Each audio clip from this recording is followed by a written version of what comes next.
અમરેલી જિલ્લાના જાફરાબાદ તાલુકાના લોરમાં આવેલ શ્રી સરકારી હાઈસ્કૂલ ખાતે ધોરણ 10ના વિદ્યાર્થીઓનો શુભેચ્છા અને વિદાય સમારંભ યોજાયો હતો।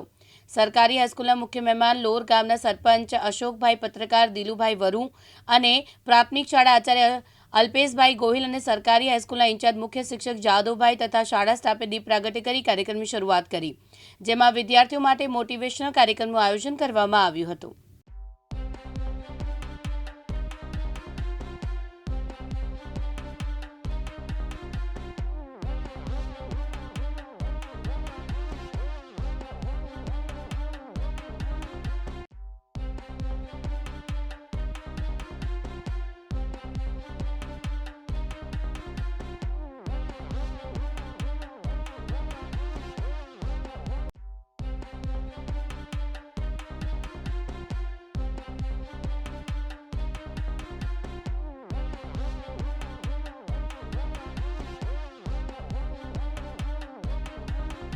આજે અમારી શાળામાં ધોરણ 10ના વિદ્યાર્થીઓનો વિદાય તેમજ શુભેચ્છા કાર્યક્રમનું આયોજન કરવામાં આવ્યું હતું, જેમાં સરપંચ શ્રી અશોકભાઈ વરુ, પત્રકાર શ્રી દિલુભાઈ વરુ અને ગામના એસએમડીસીના સભ્યશ્રીઓ અને વાલીશ્રીઓ ઉપસ્થિત રહીને વિદ્યાર્થીઓ માટે ધોરણ 10ની પરીક્ષા આપવા જતા વિદ્યાર્થીઓ માટે તેઓએ શુભેચ્છા પાઠવી છે અને તેઓ હાજર રહીને તેઓનો ઉત્સાહ વધાર્યો છે। ડીડી વરુ, દિવ્યાંગ ન્યૂઝ, જાફરાબાદ, અમરેલી।